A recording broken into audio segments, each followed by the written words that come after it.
Andre Miller has had one of the weirdest playstyles to play in the NBA. This man was a guard who had very little athleticism. He wasn't fast or explosive or could jump high, and also he couldn't really shoot beyond the mid-range at all, or wasn't the craziest dribbler, yet had a very successful career, playing until he was damn near 40. However, the weirdest thing was how he was able to play and thrive in the NBA. Andre epitomized the term crafty veteran because this guy was playing like a crafty veteran ever since coming into the league. Heck, you could say even in college he was out there playing like a crafty veteran. His crafty playstyle was something you were more likely to see in LA Fitness, where old heads would take the game way too serious, where you would think they're out here playing for an NBA contract, but Andre was able to play this old head LA Fitness playstyle in somewhat modern NBA, playing in the 2000s to the 2010s. He was a 6'3", 6'2" guard who preferred to play in the post, unlike other guards who like to play using the pick and roll. He was out here posting up like a big man, backing up his matchup by using his strength, which would create scoring chances for himself or the teammates. He would have crafty moves in his game that you would usually see within veterans throughout his whole career.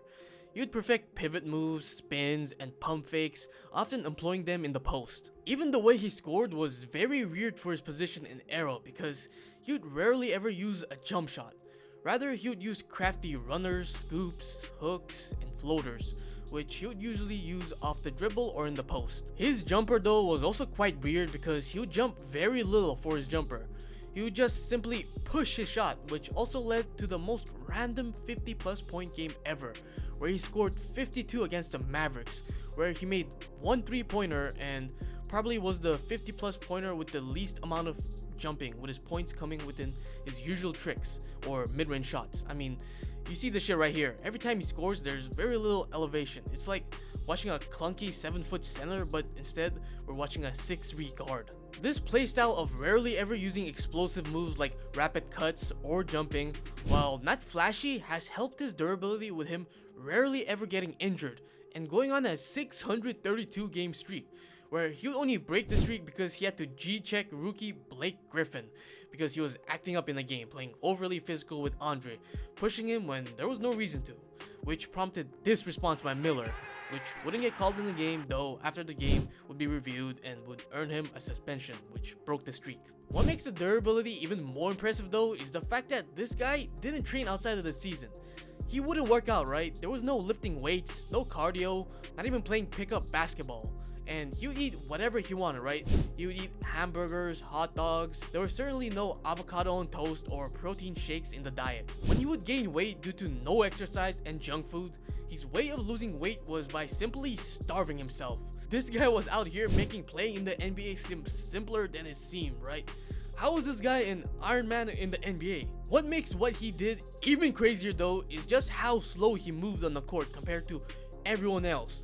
He was playing in an era where the NBA was transitioning to a faster pace, where you had teams like the Suns with Nash who were trying to play as fast as possible with urgency, which dominated everyone, then got everybody else in the league trying to replicate it. But then you had Miller, who played the complete opposite, where at times it seemed like he was playing in slow motion. In NBA 2K, when you want to run with your player, you hold down RT, at least on the Xbox, and most of the time you play the game, you are holding down this button. However, with Andre, he was playing in the NBA like he never held down RT. Guy would take his sweet time in the post, or would drive very slow into the lane like he was walking, or would take his sweet time dribbling. And you know, part of it was he had to play like this because he wasn't very athletic, but another part of it was that this was on purpose. Him slowing down the game would enable his biggest strengths to shine, which was his playmaking and IQ. This guy was one of the best creators in the league, even having led the league in assists per game in one of the years. He wasn't a flashy playmaker like Jason Williams, but rather he relied on his IQ.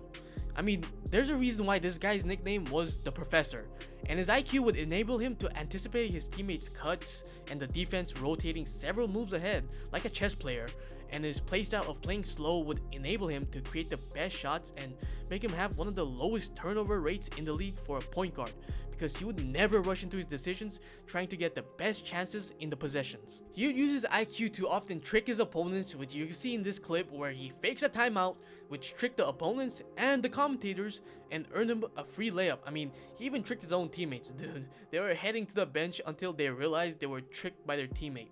And it's not like it was a one-time thing either. He Here's another clip of him doing the same thing again. He was one of the top creators in the NBA. Even though he didn't have any crazy flashy passes in the locker, he would instead use rudimentary passes using his IQ to find angles to thread the needle between the defenders. He was also one of the best creators within lobs. He could pick out a lob from one end of the court to another. Even with that though, he was very much an underrated player throughout his whole career due to his old head playstyle, which you wouldn't expect considering he's from Los Angeles, Compton to be exact. The city of Los Angeles is probably the city in America for NBA talent. In particular, guards with a flashy playstyle. You have players like Russell Westbrook, the Ball brothers, and James Harden. But then here, you had Andre Miller, who was the complete opposite. He grew up in Compton, in South Central, where there's high poverty rate, unemployment, with gangs like the Crips, Bloods, and Mexican gangs running the streets, at least back then. His mother would be very protective of Andre and would enroll him into private school in the kindergarten, and would attend different private schools until he would go to university. He would not get involved with gang activities that radiated near where he lived. Rather, he would have a foundation of chores and schoolwork, which kept him busy. And when he wasn't doing those two things, he would play basketball, right? For a lot of players, making the NBA was never his goal, due to the reason he never thought he could get to the league. He was a normal guy who had important values like hard work and doing good in school taught to him by his mother, which would influence where he would attend high school. He would attend Verbum Day High School, which, according to Andre, was due to academics. With Miller entering high school, he wasn't no highly hyped up prospect, like a lot of players within Los Angeles were, but was rather described by the school newspaper as a chubby, slow, undersized shooting guard. Which, I mean, wasn't too wrong about Andre, right? You could apply those things to him even when he became an NBA player, outside of him playing shooting guard. Andre wasn't the talented prodigy that usually end up reaching the NBA, but he did have one advantage, which was the value of hard work he learned throughout his life, with him improving every year while taking care of his duties off the court. His coach Kearney would recall Andre used to come to practice late in work boots, with grass stuck to his clothes due to him doing yard work at the house. Even with Andre juggling these different things, he would improve tons, and by his senior year, he would average 24 points and 7 rebounds, winning the Wooden Award in the district, and gaining hype as a prospect he didn't have before when he was described as a chubby, slow, undersized shooting guard. However, there was one problem that would complicate his plans to play D1, and it was his test score. Because in order to attend university, he needed an ACT score of at least 17 due to a NCAA rule, which he wouldn't attain. That was kind of interesting due to his focus on academics and him being an honor roll student. I don't know what kind of education they got down there, but with him not eligible to play, a lot of the teams that were interested would look at other options. Though there would be only one major school that was still interested, and that was the University of Utah. This interest was due to one guy, Donnie Daniels, who was their assistant coach but also an alumni of Verbum Day. And because of that, he knew just what a talented player Andre was and wanted him to join the team. He managed to convince the head coach, Rick Majerus, to maintain their scholarship with Andre, even though he could only play after he got his test numbers up to the requirement. With Utah being the only decent D1 university interested, he would attend their university, which would create a culture shock when he went there because he was a Compton native who was black, now going to Utah where he would be one of the only minorities in the university and the city. And what's even crazier is that up to that point, he had never went to school with a white kid until he got to the university. He was homesick as he struggled with his new environment and university coursework, but he would stick with it and work hard, using the university tutoring and academic services to improve his grades, and would start to integrate himself with the community, even making white friends at the campus. In the next year, he would get his scores up to what it needed to be eligible to play basketball, and in this year, it would be kind of a learning experience type of year, with him not having played basketball competitively in a year, as he would put up decent numbers, 8.6 points and 4.6 assists in 25.5 minutes a game as a starter in the team. However, just as he had done in high school, he improved every year in university, with him improving in his sophomore year, averaging 9.8 points and 6.1 assists in almost 30 minutes a game.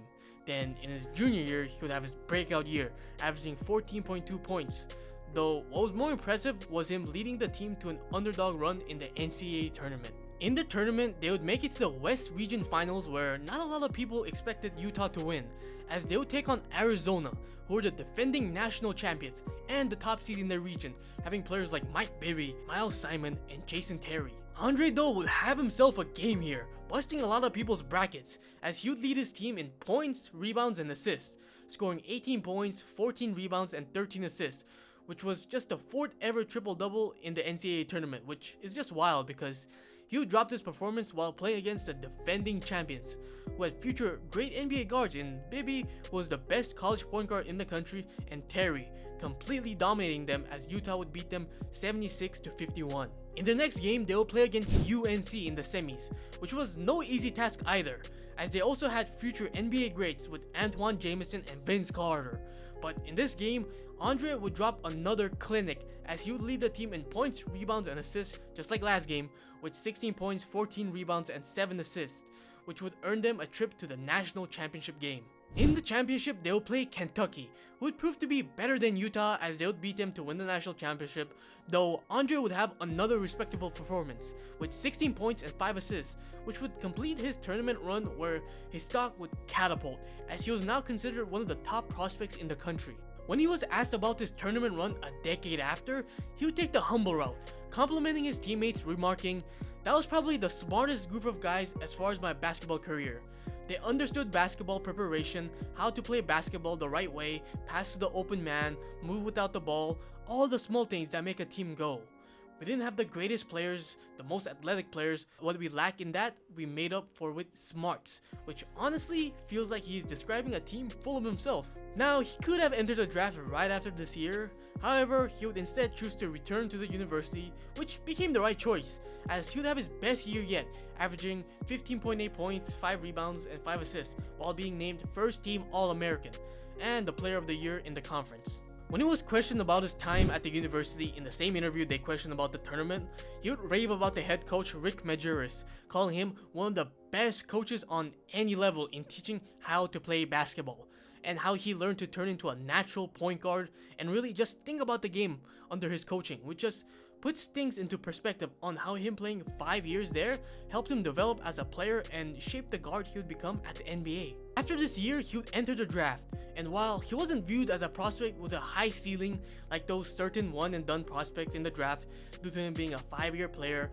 he was nonetheless viewed as one of the most pro-ready players in the draft, likely to be picked in the lottery, with a scout saying he was the most complete point guard in the draft. That same scout would say this: "Miller is a floor leader with few peers. He's a cerebral player who runs the point as well as anyone.